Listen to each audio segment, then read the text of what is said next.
रथ यात्रा में श्री चैतन्य महाप्रभु ने रथ यात्रा को एक बहुत सुंदर रुख, एक बहुत सुंदर मूड प्रदान किया।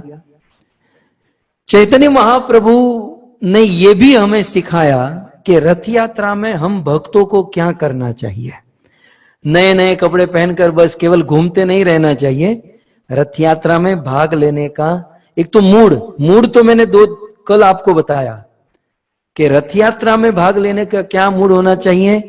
जैसे अक्रूर जी जब आए तो क्या मूड था, कृष्ण के उस रथ के आगे अपने प्राणों को बिछा दिए। तो रथ यात्रा में ये मूड होना चाहिए, हम हमारे प्राण भगवान को समर्पित करें। दूसरा, चंद्र ग्रहण के समय कुरुक्षेत्र में क्या मूड था, कृष्ण को खींचकर हम ब्रज में लेकर जाएंगे। तो ये मूड होना चाहिए कि हम भगवान को हम हमारे हृदय में धारण करेंगे। श्री राधा रानी के पास पहुंचे, किस प्रकार राधा रानी भी कृष्ण को देखने के लिए विरह आतुर थी। तो जगन्नाथ जी को देखने के लिए हमें आतुर रहना चाहिए। इसलिए भक्त गाते ना कि जगन्नाथ स्वामी नयन पथगामी भव तुमी। हे जगन्नाथ स्वामी, आप नयन रूपी मार्ग में, नयन पथ, आप मेरे नयन के मार्ग में भवतु हो जाओ, अर्थात आप मेरे नयन आंखों के मार्ग में आप प्रकट हो जाओ। तो इस प्रकार से अब भाव अंदर होता है, बाहर से क्रिया क्या होनी चाहिए।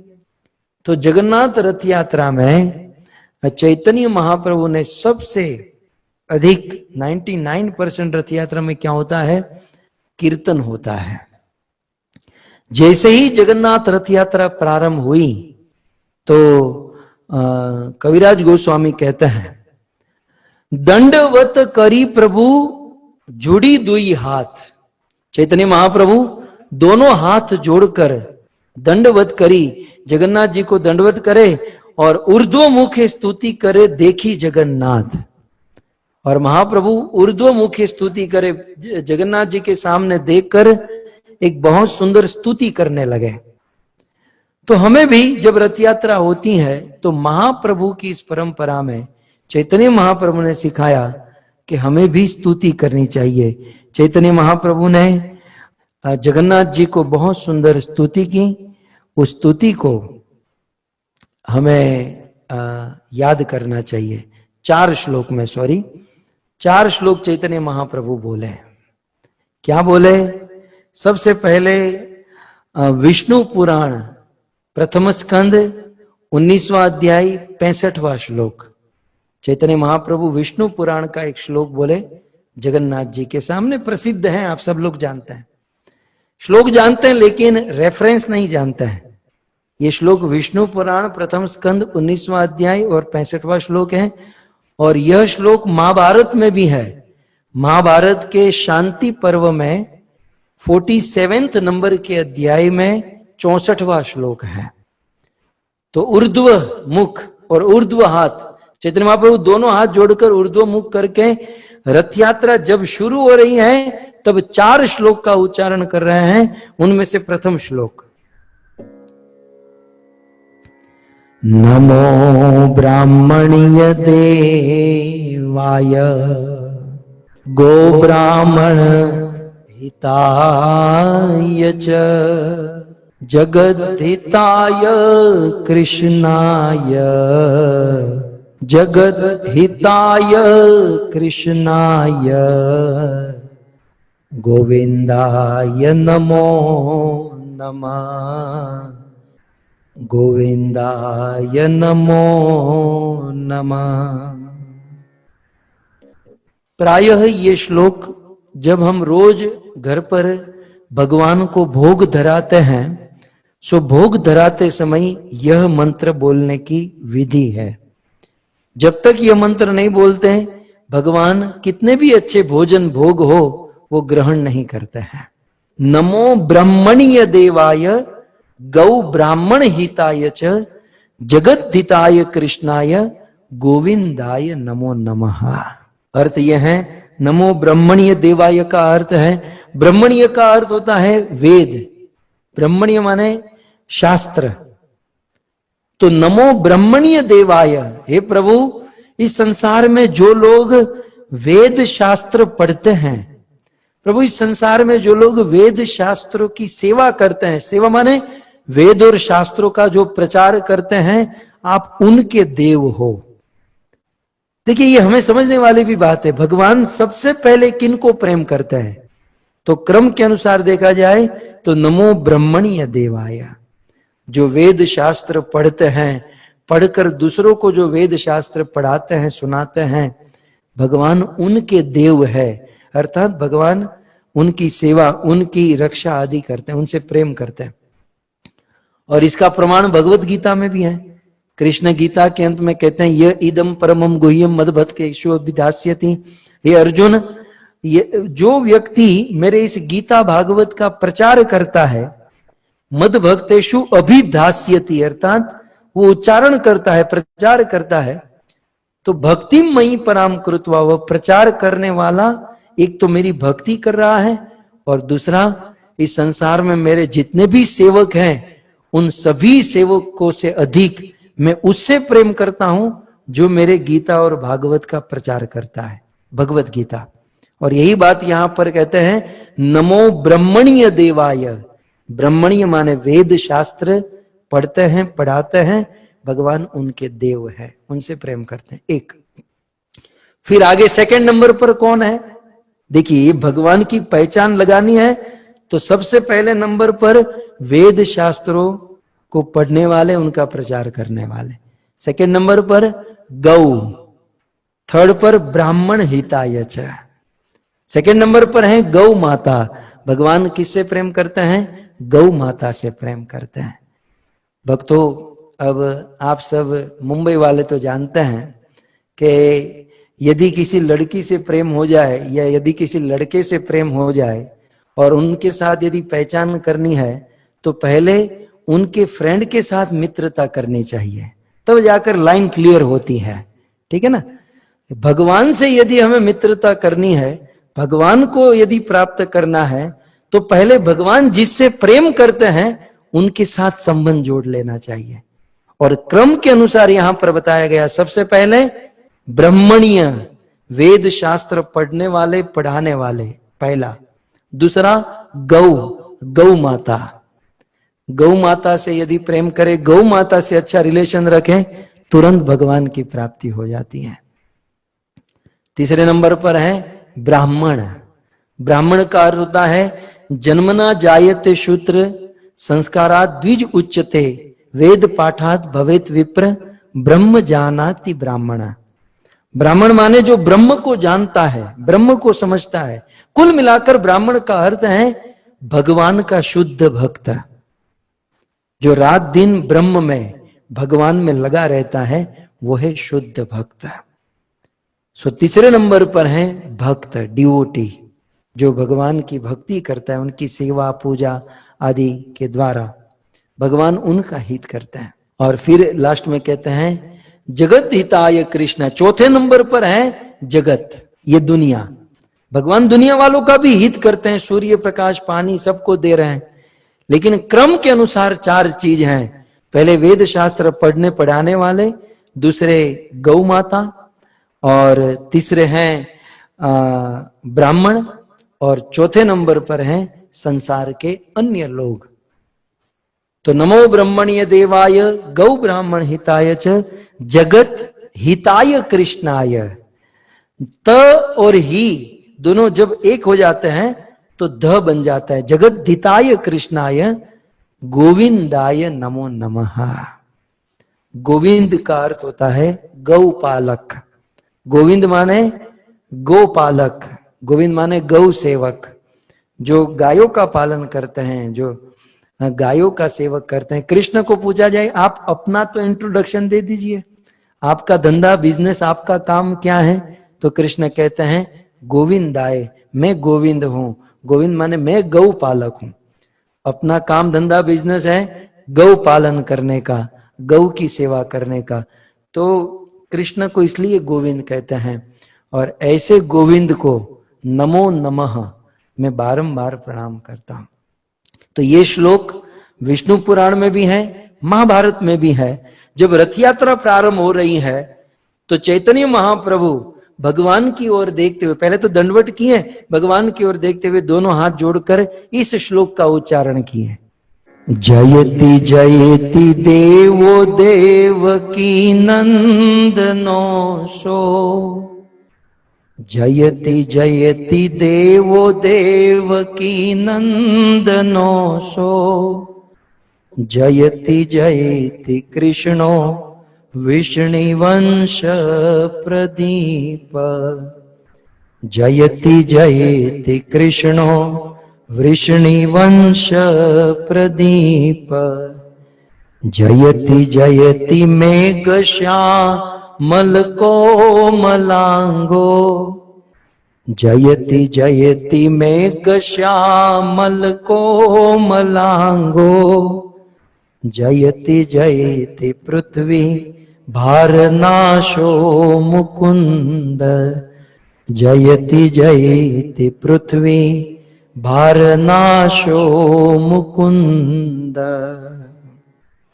जयति जयति देवो देवकी नंदनोसो, देवकी के लाल, देवकी नंदन, देवकी को आनंद देने वाले, देवकी के सुपुत्र भगवान श्री कृष्ण की जयति जयति, जय हो जय हो, जयति जयति बार बार महाप्रभु बोल रहे हैं। सो देवकी को आनंद देने वाले भगवान श्री कृष्ण की जय हो। और जयति जन निवासो, प्रत्येक जन के हृदय में परमात्मा के रूप में जो निवास करते हैं, प्रत्येक जीव के हृदय में जो निवास करते हैं, ऐसे भगवान श्री कृष्ण की जय हो। आगे कहते हैं जयति जयति कृष्णो वृष्णि वंश प्रदीप। विष्णु वंश माने यदुकुल, यादव कुल या गोप कुल। तो कहते हैं यादव वंश और गोप वंश में गोप वंश को क्या कहते हैं, उसे उजागर करने वाले। विष्णु वंश प्रदीप, प्रदीप माने दिया, जब दिया जलता है तो प्रकाश होता है। सो विष्णु वंश, यादव वंश और गोप वंश, दोनों वंश में प्रकाश लाने वाले, दोनों वंश को उजागर करने वाले भगवान श्री कृष्ण की जय हो। जयति जयति मेघ श्यामल कोमलांगो, मेघ के समान, घने बादल के समान, जिसका श्याम वर्ण का शरीर है, और इतना ही नहीं, श्याम वर्ण के शरीर के साथ साथ कोमल अंग, जिसके अंग प्रत्यंग प्रत्येक कोमल है। यद्यपि कृष्ण बड़े बड़े असुरों को मारते हैं, फिर भी भगवान श्री कृष्ण के प्रत्येक अंग कमल के समान कोमल है। तो जयति जयति मेघ श्यामल कोमलांगो, और फिर अंत में जयति जयति पृथ्वी भार नाशो मुकुंद। और उस भगवान की जय हो, जय हो किसकी? पृथ्वी भार नाशो, जो पृथ्वी के सारे भार को खत्म कर देते हैं, पूरी पृथ्वी के सारे भार को नष्ट कर देते हैं, ऐसे भगवान की जय हो। और फिर लास्ट में कहते हैं मुकुंद, मुकुंद की जय हो। हमारे भगवान श्री कृष्ण का एक नाम है मुकुंद। कृष्ण को मुकुंद क्यों कहते हैं? इसके दो तीन अर्थ हैं। एक तो कुंद कली के समान, कुंद कली माने दाडम जो होता है ना, दाडम, अपने दाडम ना दाना काटिए ना, तो दाडम के दाने की तरह भगवान श्री कृष्ण के दांत है।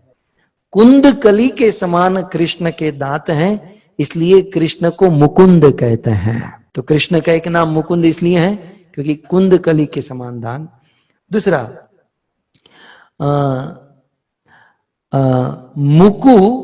मुकु का अर्थ होता है मुक्ति, और द का अर्थ होता है ददाती।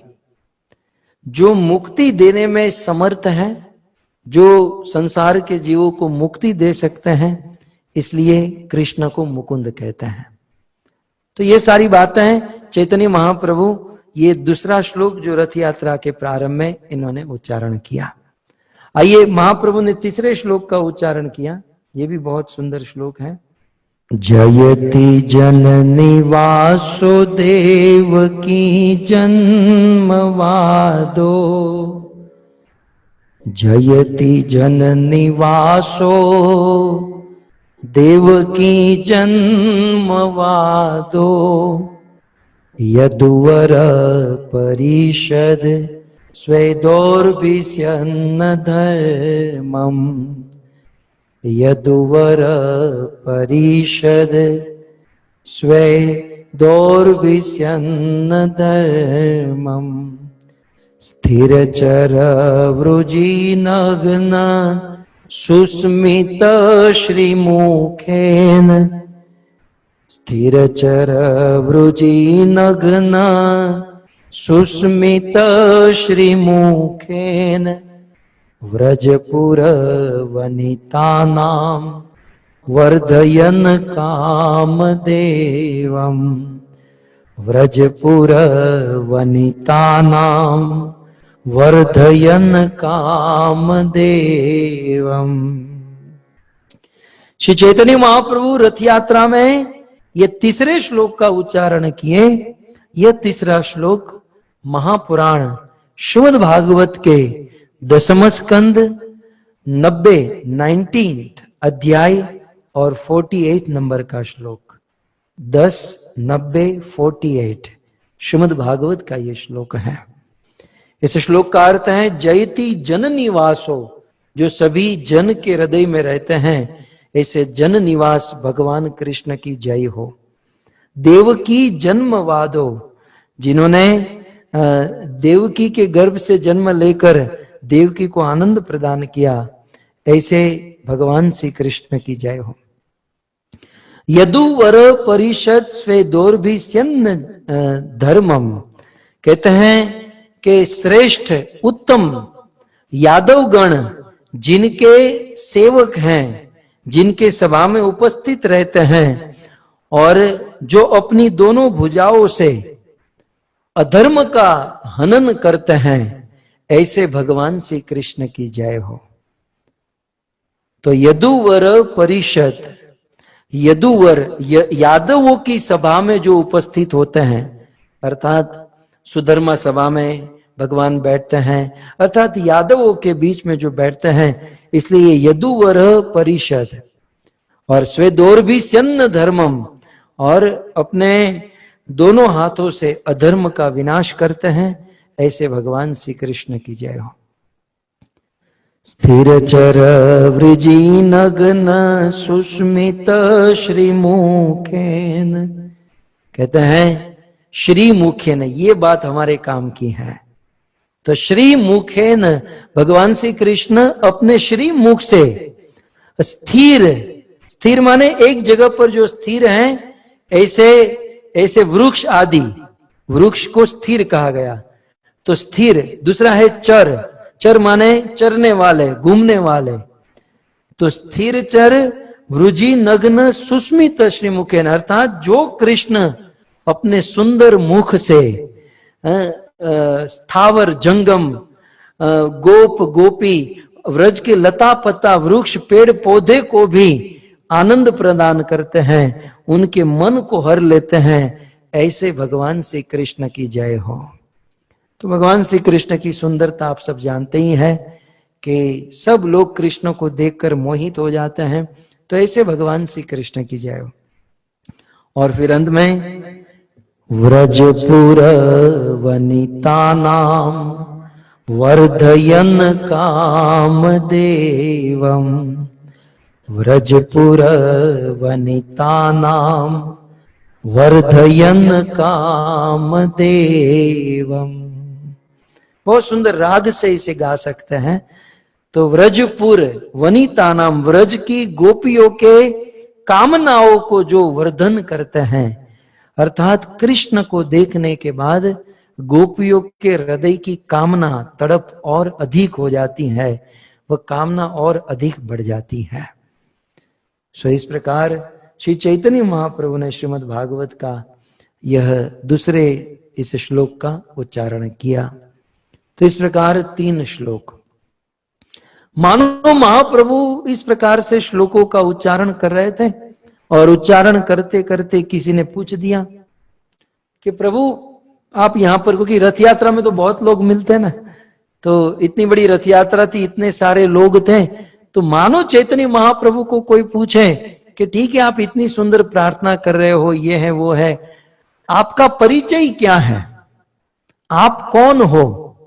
श्री चैतन्य महाप्रभु को जब ये पूछा गया तब भगवान जगन्नाथ जी के सामने श्री चैतन्य महाप्रभु निवेदन करते हैं, अपनी पहचान बताते हैं। नाहं विप्रो न च नरपति,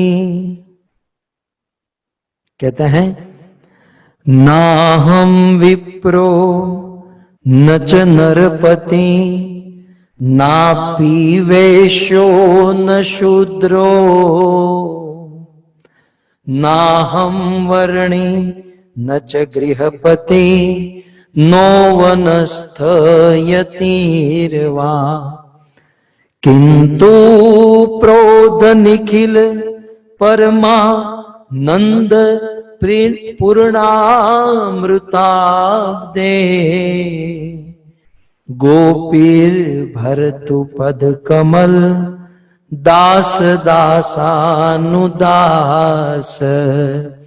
गोपीर भरतु पद कमल, यो दास दासानुदास। सो चैतन्य महाप्रभु कहते हैं नाहम विप्रो, महाप्रभु कहते हैं मैं विप्र नहीं हूं, मैं ब्राह्मण नहीं हूं, न च नरपति, मैं राजा भी नहीं हूं।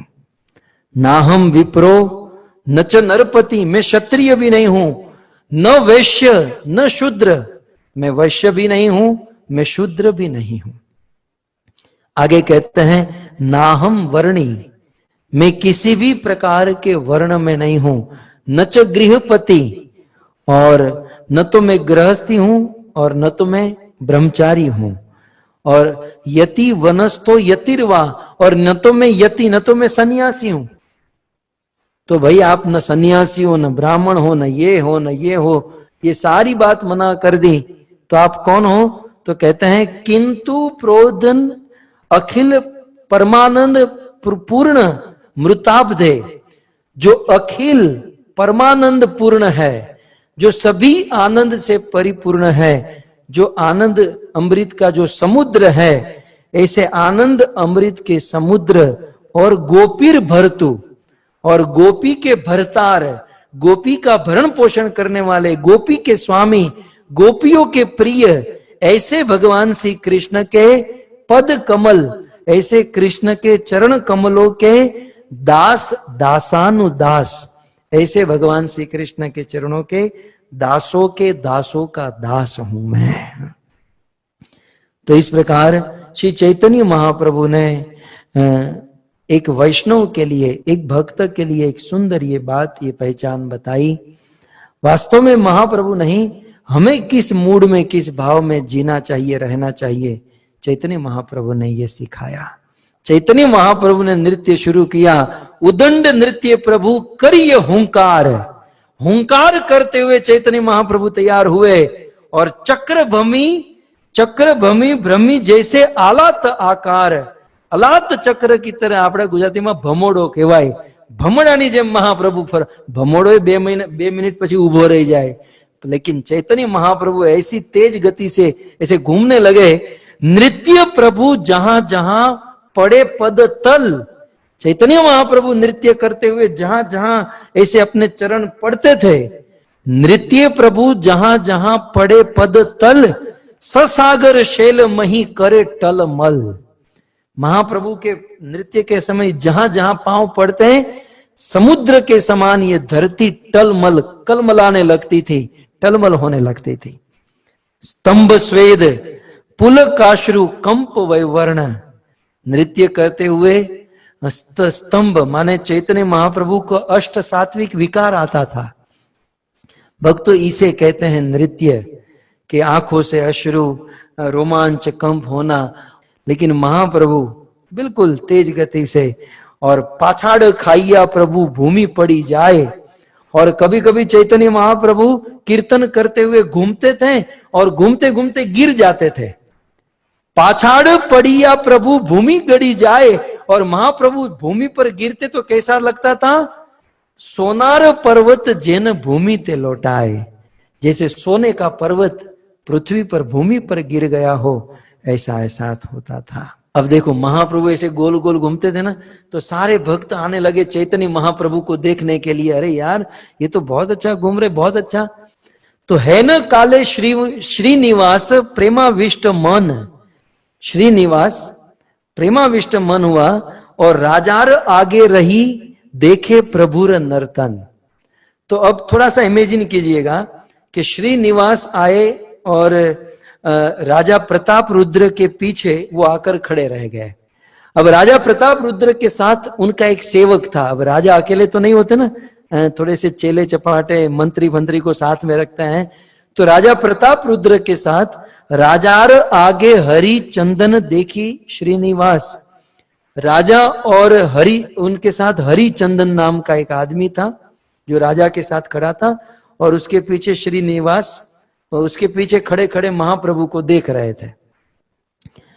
और अब क्या होता था कि श्रीनिवास महाप्रभु को ऐसा देख रहे थे, उसमें राजा के साथ वो जो सेवक था ना, वो हिलने की बड़ी आदत थी। वो थोड़ी थोड़ी देर में ऐसे ऐसे हिलता था।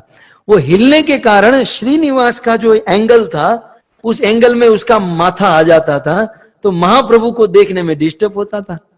तो श्रीनिवास महाप्रभु को देखना चाहता था, और ये जो हरिचंदन था वो देखने नहीं देता था। तब श्रीनिवास का आता माजी सटकली हो गई। कहते हैं श्रीनिवास ने क्या किया, बार बार ठेले आर क्रोध हैल मने, वो बार बार ठेल रहे थे, भाई तू साइड में देखने देना यार, साइड में देखने देना। लेकिन ये हरिचंदन भी राजा का मंत्री सेवक था, तो उसके मन में भी हवा थी कि भाई मैं राजा के साथ मैं क्यों हिलूं। तो श्रीनिवास बार बार उसको ऐसे हिलाता था। अब श्रीनिवास का दिमाग गया और कहते हैं चापड़ मारिया तारे केल निवारण। अंत में श्रीनिवास ने एक जोर से थप्पड़ मारा, साले साइड में जा, देखने दे चैतन्य महाप्रभु को। चापड़ मारिया तारे केल निवारण। अब अंत में निवारण कैसे हुआ? थप्पड़ मार के। चापड़ मारिया तारे केल निवारण, चापड़ खाइया क्रुद्ध हेला श्री हरिचंदन। और जैसे ही चापड़ मारा, क्योंकि राजा का मंत्री राजा के साथ था, तो वो भी क्रोध में आ गया। तब राजा प्रताप रुद्र ने हरिचंदन को समझाया कि देखो वो महाप्रभु का भक्त है और तुम उसे देखने में डिस्टर्ब कर रहे थे, और ये चापड़ तुम ऐसा मत समझो तुम्हारा अपराध है, ये चापड़ जो है, ये थप्पड़ जो है, ये तुम्हारा कृपा प्रसाद है। किसी भक्त के द्वारा थप्पड़ मिलना ये कृपा प्रसाद माना जाता है। आप सबको भगवान करे न मिले, लेकिन यदि भक्त के द्वारा कोई डांट डपट हो जाती है, कोई वरिष्ठ भक्त डांटते हैं, तो वह डांटना आशीर्वाद होता है, वह कृपा होती है। तो कुल मिलाकर इस प्रकार से रथ यात्रा प्रारंभ हुई।